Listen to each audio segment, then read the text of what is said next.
on, everyone? Welcome to the webinar. We have a couple housekeeping things we're going to talk about, but before we do that, let's understand, where is everyone tuning in from? Let us know where you're tuning in from in the chat. If you've been on a Cognism one before as well, let us know as well, and we'll dive into it. So as everyone tells us where they're tuning in from, where they're at, what's going on, y'all, this is a special one. This is a special one. You signed up, you know what you're here for. First of all, I will be going live against an AI bot. So that wasn't a lie. We actually are doing that. It's already pre-programmed. I'm about to go talk to it here in the next couple seconds. And I'm going to go through my pitch, and I'll tell you what my pitch is, and I'm going to tell you what I'm going to be looking to sell there. Once I am done with the bot, we will then move to the next person in our other list of volunteers who will be active. So in this environment, this is a safe environment. We're here to learn, but we're also here to have some fun. And I also give you some context as well. This is the first time that we're doing this. So this is brand new. So if anything happens, we will look to solve it. We'll look to fix it. If we have some audio, y'all just let us know if you can hear it, not hear it. We just want to make sure everybody's good as we go through this, right? Because this is the first time that we are actually doing this. So I'm adding the caveat that, like, hey, we may be going through some things to make sure that we're good, just so we have that context. But again, we will be going through this. I'm going to be calling the AI. We're going to have a back and forth. It's on a little bit of difficulty. So this is not like a smooth sailing call. Like, no, this actually has a little bit of difficulty here. I'm excited to dive into this. So like I said, I'm going to go first. I'm going to call the AI. I'm going to do my normal talk track. And then we're going to have some other volunteers that are other reps call the AI, and we'll have some fun. As you're in the chat, if you're not participating in today, all we ask is for give your feedback. Have some fun with it. Banter with other people in the chat as well. That's what we're here for, is to have some fun, but also here to learn. And for anyone that's asking and you're coming in, I'm giving a couple people a couple minutes so people could come in here as well, is we will have a recording of this session. So if you're asking, will this be recorded? We will be recording the session. So make sure that if you're like, oh, I got to go somewhere and miss it, you will get a recording of this session. All right. So everybody knows. So with that being said, I'm going to call this person now, this AI. So what am I calling on? So I do a multitude of different things, but the thing that I will be doing today is I will be selling my influencer marketing subject matter expert programming, right? So that's what I do. I sell to executive leaders or in marketing around subject matter expert, which is what I do here with Cognism, but also with influencer marketing. So I'm about to call CMO and I'm going to sell them on that, right? Trying to get a meeting, just like you're an SDR, BDR, or AE. And we're going to go through my talk track and we'll see what we can do. So I've not had any previous conversations with this person, right? It's AI. So we're actually going to dive right into it. So I'm going to share my screen. We're going to make sure everybody can hear this. We're going to dive and have some fun here. And again, like I said, in the chat, get feedback, we'll have some fun with it. And then we'll have the volunteers come up and then we'll be going from there. And then we'll also have, Charlie, I see your question before I dive into this and I get into the call. If you want people to join the call, we actually will have some people send you the link in there in the back end. So you should be able to get on this, but also as well, you should have the link within your thing that you signed up with, so you can send that as well. So what I'm gonna do, y'all, is I'm gonna share my screen so we can get into this, and we're gonna get into this cold call. So as y'all see here, we got a lot of different people. First and foremost, let me know in the chat if you can see my screen. So let's first step, right? Can everybody see my screen, right? Can everybody see my screen? All right, we're making sure that we're good. All right, cool. Everybody can see it. I'm just making sure we're good. All right, y'all. So I'm about to call Alex. Okay, so in this tool, right, rude but less inquisitive. I have no idea what that means. So this guy could be a joy to talk to or not. And low key, Alex kind of looks like my grandpa. So maybe he might go easy on me. But we don't know. So let's have some fun with it. All right.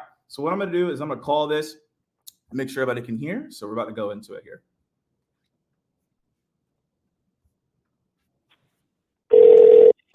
Hello. Hi, Alex. This is Morgan Ingram. Hey, look, I know I'm calling you out the blue here. However, do you have a few moments to chat? Sure. What is this about? Yeah, so the reason I'm calling is, like I said, I'm Morgan Ingram from AMP, and I'll keep this brief, is we've talked to a lot of CMOs, and one of the things that they're struggling with right now is finding a new go-to-market channel to get awareness and also demand generation. And so we have a framework on influencer marketing that helps you get new leads and also new awareness through innovative strategies. And I was curious if that's on your radar right now. Influencer marketing? No.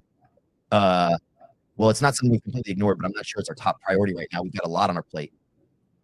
Yeah, no, for sure. I understand you have a lot on your plate. Could you name like the top 3 things right now that are on your plate that you may be struggling with here? Top 3? Yeah, top 3. You know, typically when we talk to CMOs, it's increasing their brand awareness. It's also looking at new innovative ways to penetrate the market. And it's also as well looking for new ways for them to exercise their influencers internally to create content. So I'm curious if that's on your radar or if it's something different. Well, I can tell you that we're currently focused on doubling our web traffic through organic and thought leadership content. We're also looking to ensure that all marketing efforts directly contribute to the sales pipeline. And finally, we're actively looking to purchase new tools for our team.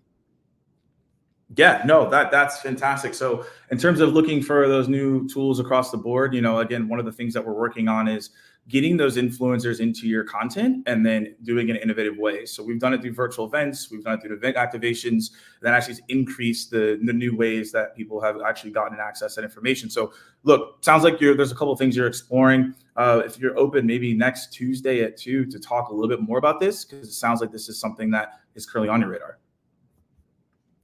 Next Tuesday at 2? Yeah. Yeah, absolutely. All right, send me the details over email, and I'll see if we can fit it into the schedule. All right, sounds good. What's that email? It would be alex@nextgenmarketing.com. It's Alex. Read at nextgenmarketing.com. Goodbye. All right, y'all. So here we go. So we'll go into the end call. We'll pull this up here. And again, like y'all, this is if y'all did not hear that, I was trying to focus on the call and go back and forth here. So we're trying to go back and forth on it. Yeah. All right, cool, y'all. So here's what the feedback that it gave me here. And again, y'all, this is something that we're just testing out. So I think the biggest piece, right? Okay, talk listen ratio gives a breakdown, gives actually this transcript here. So that was pretty interesting there. But cool, y'all. So that's what we just broke down. So I know we have some Q&A with some people coming in here as well. But that was the chat. So we just broke that down. Now, the CMO, someone said gave me more information. Yeah, he did though. Like it really depends on what he gave me and what he didn't, right? But you know, we ran through the scenario. That was the key thing there. I don't know if y'all got to hear that or not. Let me know. Because we're going to try to let the next person in here to solve that. But you know, within that, if y'all could hear that, let me know in the chat. Want to make sure that we're good across the board and we can dive into that. But yeah, this is the assessment that it gave us here. So again, some filler words there. They gave us information. Looks like we booked, and we went from that piece. So we were able to actually break that down across the board. So that was the call there. Again, that was me going to AI. There we go. We booked the meeting. So we got it there. But that's the piece. So we'll get the next person to come on live so that we can actually do that. So we're going to wait for the next person to come in here as well. But as we do that and we wait for this next person here, which I'm waiting for in the video Q&A, let us know across the board, across the board, if anyone has any Q&A or questions, so we can dive into that so that we can see here as this person comes on video, because we're waiting for the next person as well. And as we wait on this next person, all right, cool. Zubar, what's going on? Hey, Morgan, what's up? How you doing? Well, How you doing? good. Thank you. How are you doing? I'm doing good, man. I'm doing good. Cool. So I think we might have had some audio on the last time, but again, we can make sure to get that sorted next time. But you're calling. Tell us who you're cold calling, and then share your screen, and then we'll go from there. Perfect. So I'll be calling a talent leader today. All right. There are a couple of, but I'd like to call Matt. All right, cool. Let's see where we go.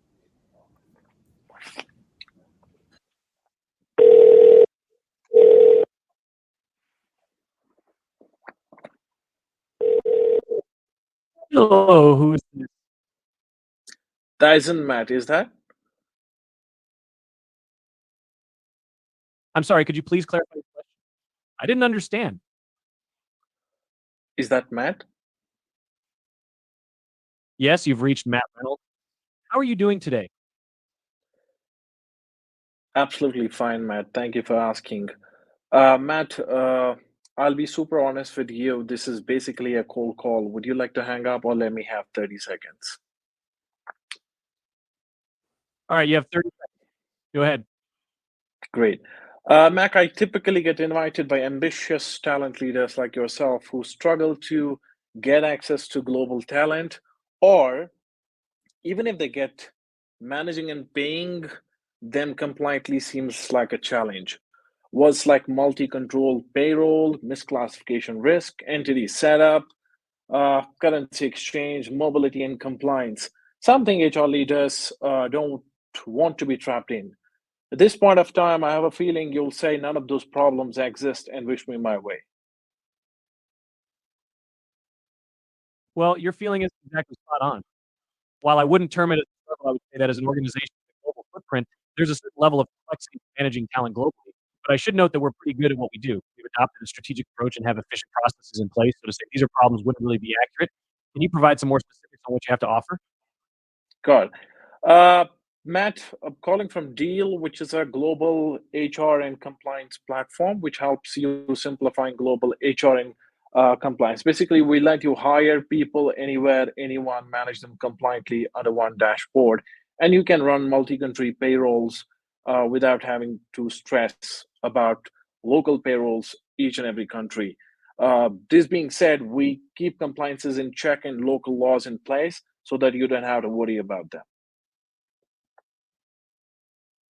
Sounds interesting, but we already use CloudPay for our payroll processes, which does handle the international payroll calculations well enough for us. Regarding compliance and managing teams globally, I'm fairly confident in our current systems and methods. However, I am curious about the one dashboard aspect you mentioned. Can you elaborate on how Dial integrates with existing systems? For example, we currently use various tools for different processes, greenhouse for applicant tracking, culture and performance management, and so on. How would Deal fit into or enhance our current tech stack?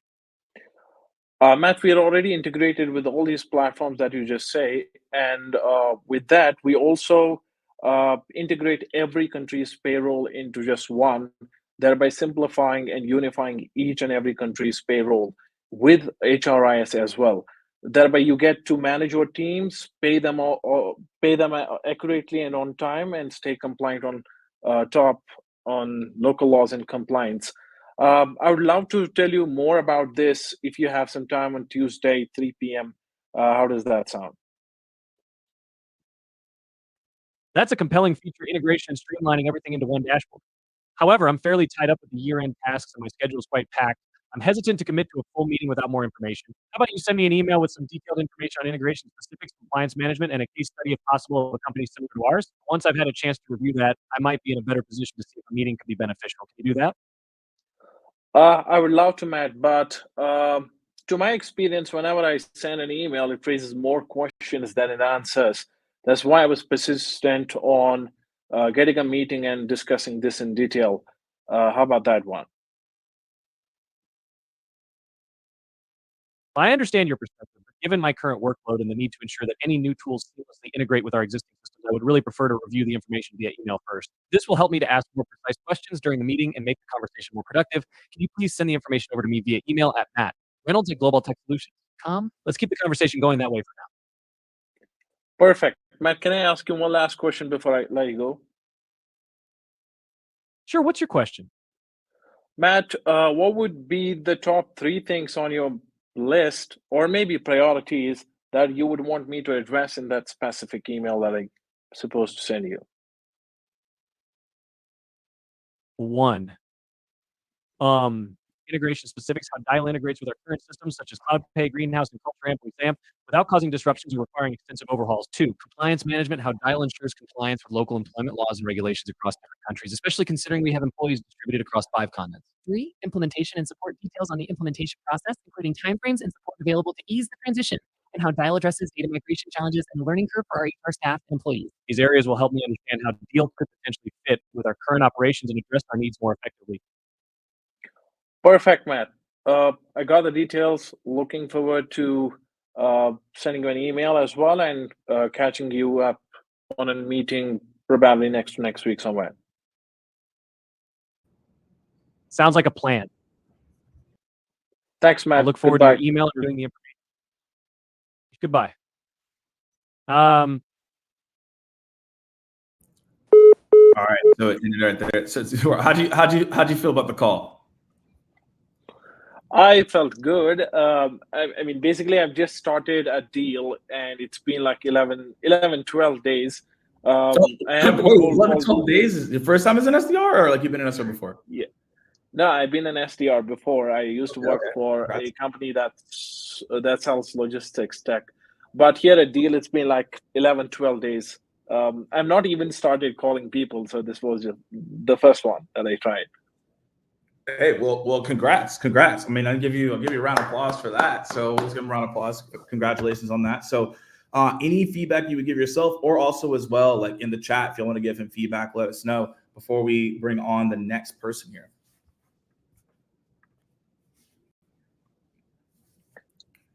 I would say probably if I'm more packed with some information on data security and the kind of questions that he had on call, maybe if I could answer them in a better way, I could have got one single shot there.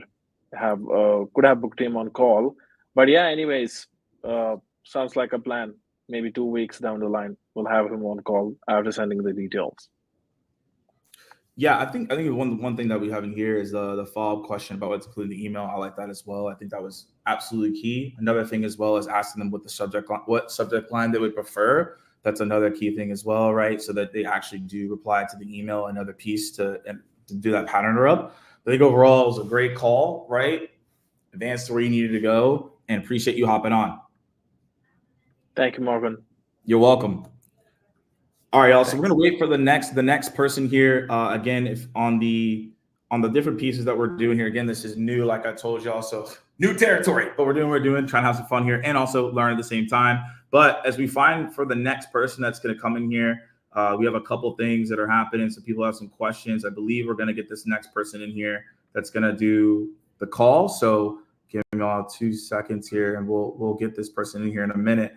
But there's a question here that we're going to share on the screen as we wait for this next person to come on live is, what if the prospect says not interested the first thing? How should I respond? So I'm curious in the chat how you would respond to this. I'll give y'all, like, when I do coaching sessions with reps and when I've done sales training, what I found to be helpful here. So we know, right, first and foremost, if someone says not interested, right, at the very beginning of a call, well, they're not, what are they not interested in? Right? Like, that doesn't make any sense. So one of the best things that you can do is distill time so that you can get time to actually give them a pitch on what you want to do. And some of you may actually use this, and if you don't, it's something to add to the repertoire. You may have other different ways to approach it, but I've actually found that, like, they're not saying not interested to you. They're just saying not interested because they know it's a cold call, but we need them to pay attention to what we have to say. So I'll just say, hey, completely understand you may not be interested and you may not be a fan of cold calls. However, all I'm asking for is 30 seconds of your time. And in that 30 seconds, I'll explain to you what we do here at whatever company that you're at. And then if that's applicable, we can book time on the calendar. And if not, you can hang up on me. So does that sound fair? And we've actually found that to be, like, really helpful because people don't want to be unfair. They're open to having the conversation, right? And they're open to have that dialogue. So that's something that I found to be massively beneficial, something you can add in your repertoire. But I know people in the chat, they may have these different pieces as well. I like Dan using, can I ask what you're not interested in, right? Really, that's a really good call out, right? As well. Another person here, Zubar said, this is why I called, boom, right? Getting into that. But that's the way that I go about it. So I can get at least 30 seconds that then they can listen to me for 30 seconds and I can get that value prop and get a meeting. But here are some other good examples as well of what you can do to dive into the chat.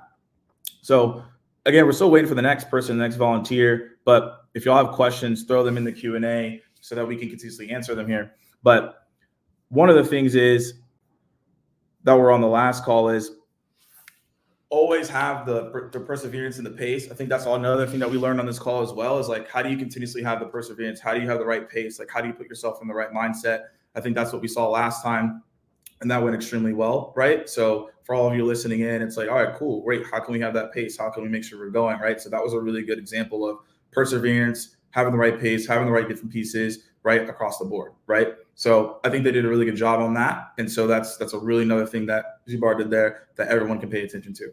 But again, as we have this another person, if y'all have questions in, we can throw them in. But here we go, Rosie. What's going on? Oh, it's actually me. I don't know why it's logged in my colleague Rosie as well. It's like double time here. Two of us, better chances, Yeah. I guess. Yeah. Sorry. Awesome. Let Cool. me share my screen.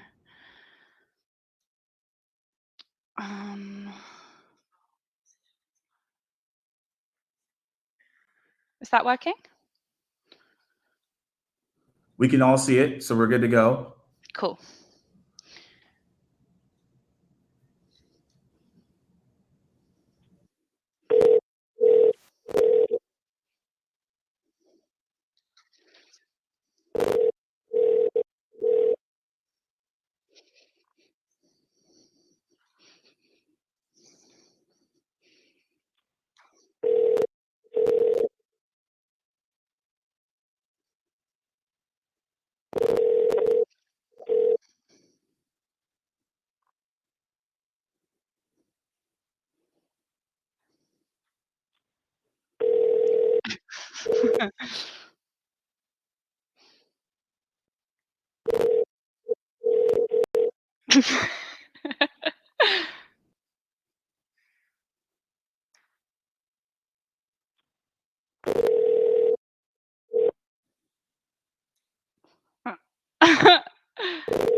Should I try it again?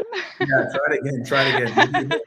You got to do the double. Hey, here we go. So we're learning right here. You got to do the double tap here. That's what's going on. You need to use the double tap. All right. We're trying another number. Hello. Hi, Michael. This is Lauren Snow. I'm calling from Stellarman. Have you heard of us before? No, I haven't. What is Stellarman? We are an IT and change consultancy firm. We build project teams into the insurance industry, work with the likes of MS Amlin and Convex Insurance. The reason for my call, Michael, is I've spoken with many insurers in the industry recently who told me finding high quality IT and change expertise has been difficult. I was interested to understand, as an IT director for Secure Insure, how have you found the market when looking for really good IT professionals for your delivery? Well, Lauren, I can't deny that finding high quality of professionals is indeed a challenge. The market is competitive and the demand for skilled professionals is high. We've had our fair share of struggles in sourcing the right talent for our projects, but we're managing. What makes Stellarman different from other consultancy firms? So, unlike traditional consultancies, we don't rely on a permanent bench of staff. We have access to the entire UK contract market. So, we can handpick from the contract market and build teams within 14 days. And it also means that we won't be pulling people off halfway through projects. They'll stay on for the duration of the engagement. Who are you working with at the moment in terms of consultancies?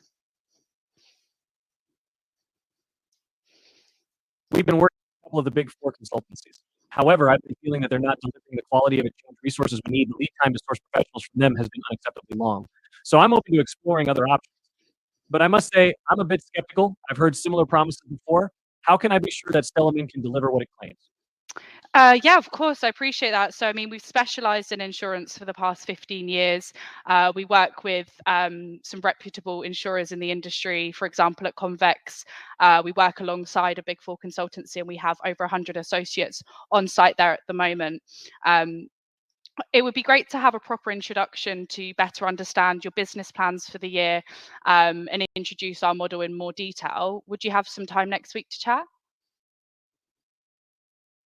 Well, Lauren, I appreciate your approach. I'm open to a discussion. Let's say next Tuesday at 10 a.m. Does that work for you? Yes, perfect. Thank you. I'll send that over. Great. I'll look forward to our discussion. Have a good day, Lauren. Thanks. Bye, Michael. All right, cool. Let's give Rosie a round of applause. Good job. Good job. Good job. And then we'll see the stats up here as well. But also, everyone across the board in the chat, if you want to give some feedback, we obviously love that feedback as well. Yeah, so look, I mean, you booked the meeting, so not too much crazy feedback on that. But I would say the pace was great. Tone was great. Able to ask who else they were using there, using that as a leverage to dive into that. I think that was fantastic as well. So those are like the main things. Not a lot of things that say, oh, differently, etc. I think that you led a really good pace within that call, and you did a really good job across the board. But curious on your perspective, things that you noticed that you say, oh, this was great, or feedback that you got on your end about your own call. Yeah, I think knowing it was a robot, I didn't give any empathy. But I would definitely, like, in my responses, and I think when I'm speaking to someone, I match their tone. So I guess I just matched the tone, to be fair. So usually I would be a lot more empathetic in my responses, but no, I mean, I thought that went quite well. Yeah. So you changed up the tone because you knew it was a robot. Yeah. You got to Okay. match the tone, haven't you?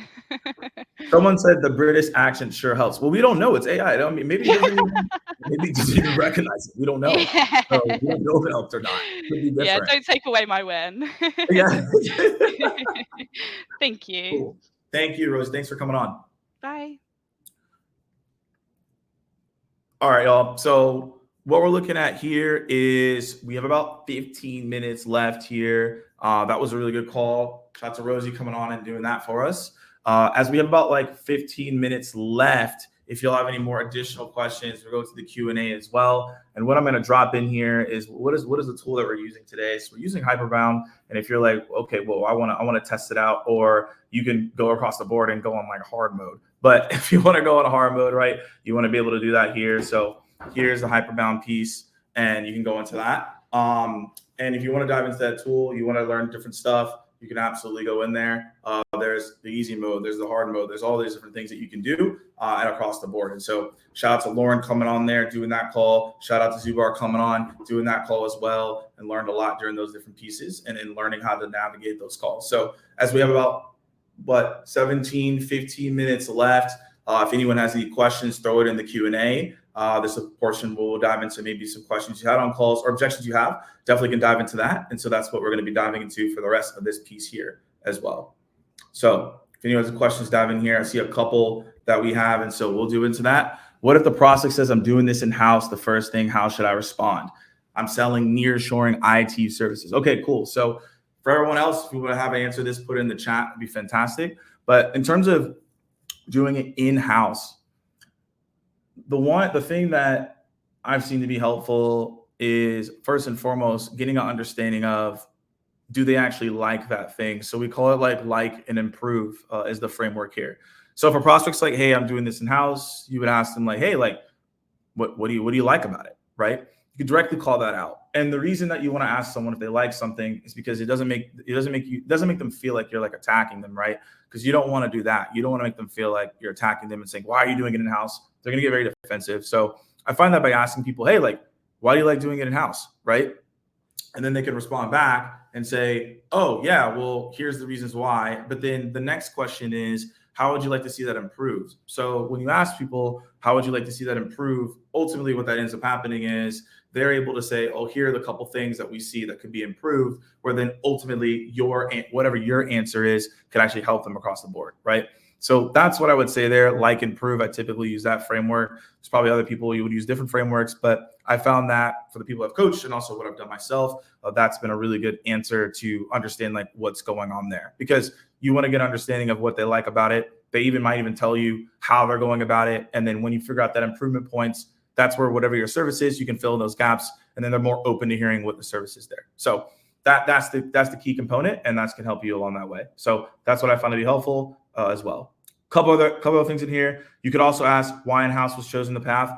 You obviously can dive into that as well. And the key thing is, I always leave with the light because I like to open them up more, but that's more like a psychological thing. Like, my thing is like, okay, if I ask them why they like it, they're going to open up a little bit more. And so then my follow-up question, I can dig deeper, but you also can go the other path and say, what made you choose that? Because it could be, right, the reason that they chose in-house is they already worked with someone previously and that was a bad experience, right? So that also could be a big piece as well. So different components, that would be the way I would handle it. That's the way I would go about it. But again, if you're looking at in-house, that's the big piece as well. And Mike even said this here. Actually, I should share this up here, right? Is in an in-house team, they'll overwhelm with their workload. Absolutely, that can happen. So that's another portion. That's another question that you could definitely ask. to make sure you get the most out of it. So that's a big piece there. Okay, so that was that question on that piece. So we have another one here, I think. So we can unshare this one here and we can go into this one. So when it comes to enterprise accounts, how can we run effective qualification on call? So I'm assuming, Zubar, are you saying like you're on a discovery call and you're like, you want to do qualification, or like you're on a cold call and you're trying to qualify? I think those actually are two different answers. So Zubar, if you could give me some context right inside of the chat that on a cold call. Okay, cool. I just want to make sure. So you have two different elements here. When you're answering when you're handling an objection, right? When you're handling an objection, you can ask layering questions in the objections, because ultimately most objections on a cold call, probably 75 to 80% are brush offs, and you want to layer a little bit deeper and ask questions to get the most out of that, which are, again, the answers to those objections, which can lead to qualification.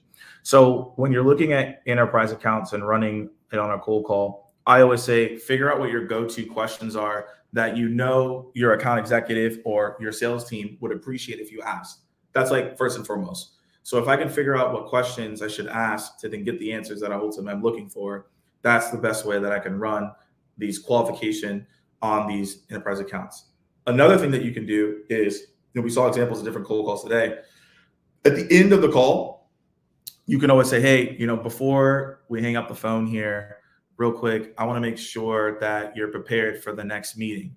And so I have about 3 to 5 questions that I want to ask you, before we move on to whatever that may be. So by asking those questions at the end of the call, you're typically going to get better answers there, because if someone's agreed to the meeting, then all the friction and all the tension is gone.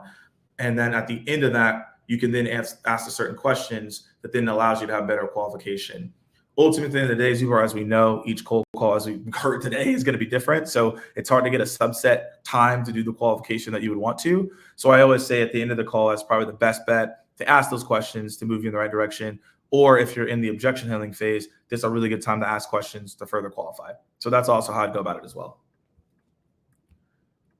So hopefully that helped answer the question for you, Zubar. I don't know if we probably have some other pieces as well. Let's see.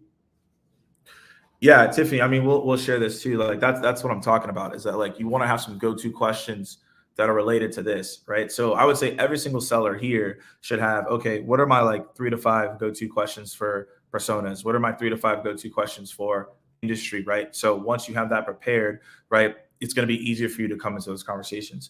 And that's what you want to use at the end of the call, at the end of the day, because that's obviously going to set you up for more success and put you in the right spot. So that's what I would say at the end of the day in terms of setting that up, and that should allow you to get the success that you're looking for. Okay, cool. Anyone else have any other questions that they have here? I know we went through the different simulations here. We went up against the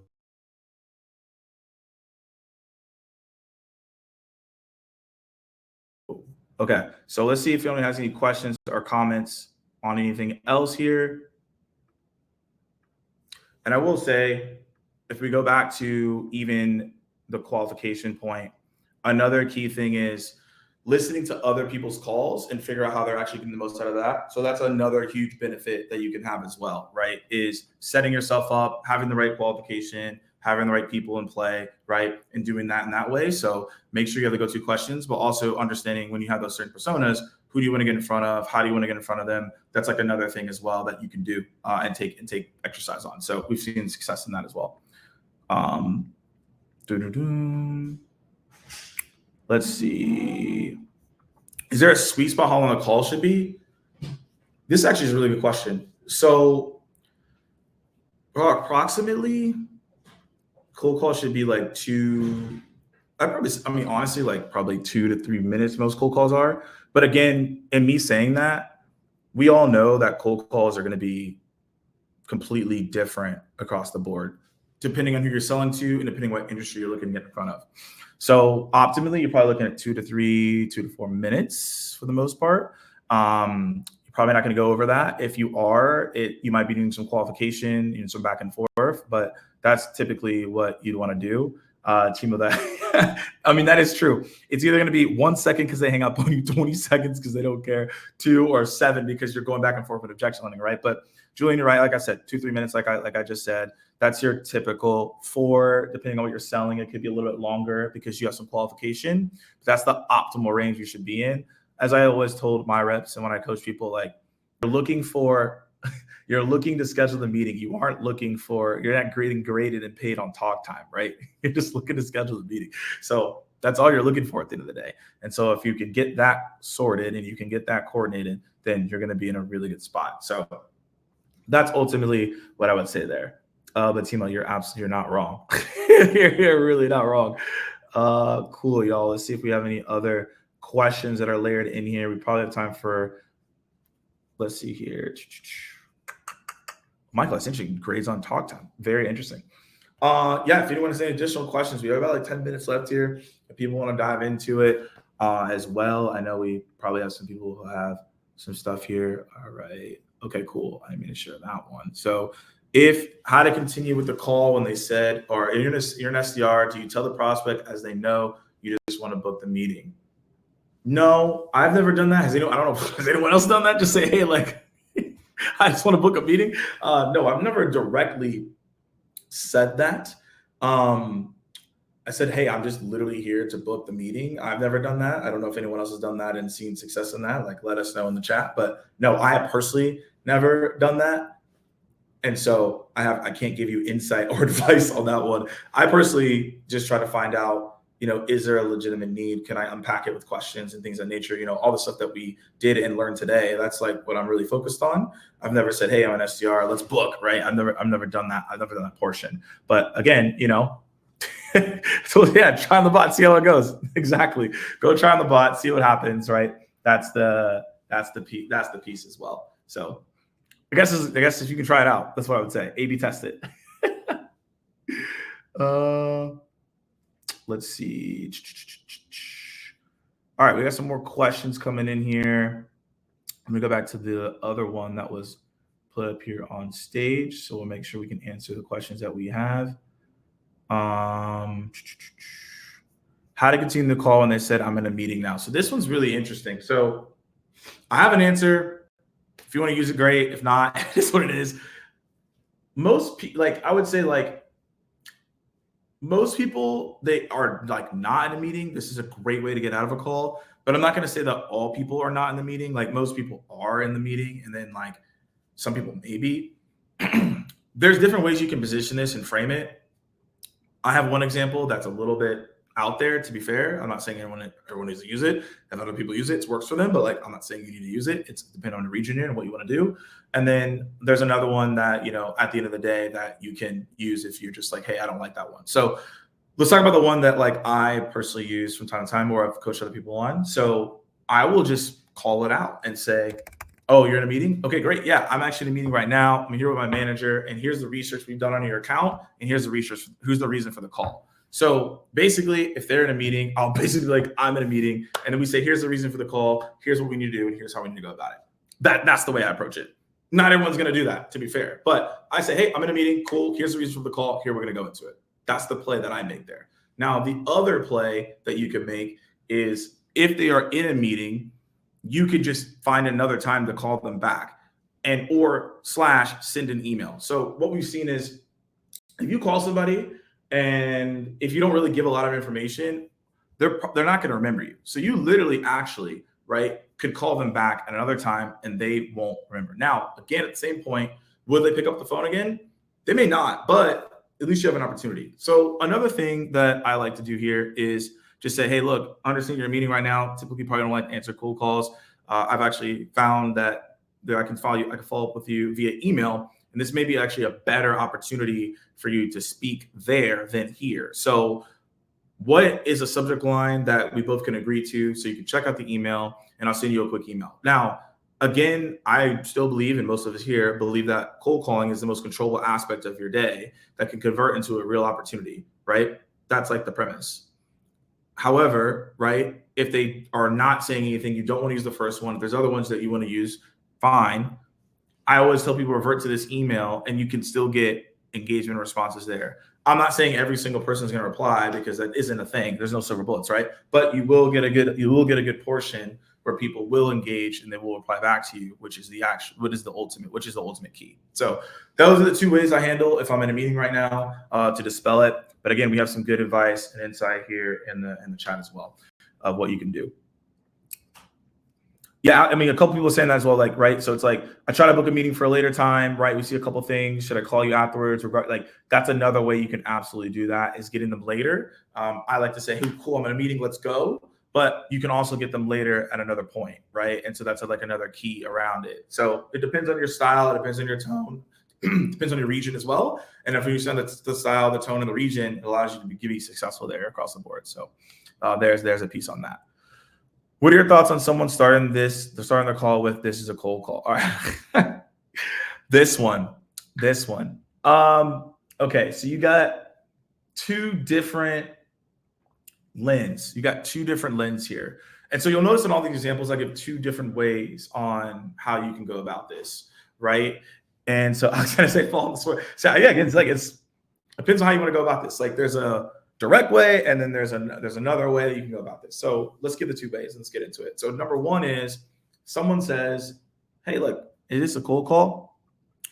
You can own it and say, yes, this is absolutely a cold call, and this is what I do on a day-to-day basis. This is my occupation. So look, all I'm asking for is 30 seconds of your time. Just explain exactly what I'm calling you for, because I've been doing some research. So I believe we might be a fit. And if not, you can hang up on me. Does that sound fair? So again, I revert back to the 30 seconds, but I say absolutely no. Yeah, this is a cold call. This is what I'm looking to do. This is I've done some research. Give me 30 seconds. Let's have a conversation, right? And most people, again, if they answer the phone, you at least have like 90 to like 120 seconds to like actually have a conversation with them. So they're willing to hear you out for at least 30 seconds at minimum, right? To then have those conversations. So that's at least like what I've seen and what I've realized across the board, right? So there's a premise, there's a piece there. The other thing is, what I've seen other people do as a suggestion is saying, no, this is basically they say, no, this is not, I mean, you can do this. No, this is not a cold call, it's an interest call. And then they go into what they've learned, and then they go into the value prop. Personally, I think the best thing to do though is just to say, hey, like, this is a cold call. Here, 30 seconds. I'm gonna explain what we do. Let's have a conversation. I don't like to mince words with that and just go into it. But I always give two options because everyone is different across the board. It is a cold call. This is what it is. Let's go into it. So, all right, we're going to answer this last one on this last one here. What do I do when I manage to validate a meeting with someone and then they ghost me? I mean, probably if I asked you to put a 1 in the chat, this is probably most people, right? Like, you straight up been ghosted, right? Ghosted. So this will be the last question, and then we'll wrap up here. So essentially, when you're thinking about this part, there's a lot of steps here to make sure that you don't get ghosted. I would say there's 2 core steps to take if you want to increase your stay rate. So number 1 is the step you want to take is making sure at the end of the call, and even I didn't do this step as well, even when I was doing the call, to be fair. So this is something that can be missed from time to time, is when you're on the call, you get the person to accept the calendar invite while you're on the call. So you'd be like, hey, Bobby, can you please accept the calendar invite before you hang up? The reason for that is I want to make sure that this does not go to spam, right? And so you go into that. That ultimately, at the end of the day, right, is going to be a way that allows for people to accept it right there. And so typically that creates psychological confirmation, and it has a yes in their head. So moving forward, it's easy for them to get yeses and confirmation moving forward. So that's number 1. And then number 2 is before the meeting, typically 24 hours before, you send an agenda to the person and tell them, here's what we're going to meet about, here's what's going on, so that they can engage, respond. And then now you have someone looking forward to the meeting because you've done the due diligence to get in front of that individual. So in terms of that piece, that's what I would do to make sure that they don't ghost you. But to make sure, because they have ghosted you, and to answer this question, I would call them if you have their number, or even send a video. We've actually seen that if you send someone a video saying, hey, looks like we both were busy here. Here's exactly what we're looking to cover on the call. Let's find a time to reschedule. That's another way that you can get in front of it as well. If they see your face or you call them and they hear you, there's more likelihood that they'll actually end up rescheduling that with you. So that's the piece as well. So again, hopefully that was helpful. All right, y'all. So we are right out of time. And so again, let me preface this one more time. This was a new thing that we were doing. I know obviously with audio, different things that nature with technicalities, that's going to happen because we have not done this before. That's why I set the stage on that. We have not called this in this stage. So again, hopefully you found it, I don't know, maybe you found it really entertaining, helpful, insightful. You know, I went against the bot. I was like, yo, I don't know what this person's going to do. They're going to try to straight cook me. So if you did enjoy the session, make sure you sign up for HyperRound's AI cold calling competition that is next week. We will drop that in the chat for you. It's here live as well, so you can make sure you can access that as well. So definitely, again, make sure to go check that out, test it, do certain things, and also go check out the competition if you want to be a part of it. Again, we went through different cold calls. We answered different questions today, different format than we normally do. But as we wrap up here, hopefully y'all found this to be insightful, helpful across the board. And if we do this again, we'll see you next time as we continuously refine this process across the board. So shout out to once again to HyperRound for allowing us to use the tool and leverage it and have some fun, but also hopefully y'all learned a couple of things as well of what to do and maybe what not to do. And I hope you'll have a fantastic rest of your day, and we'll see you soon. And for everyone else that's asking for the recording, you will get the recording as well, so you will be prepared. So you'll be set there. So once again, appreciate everybody, and y'all have a good one. Cheers.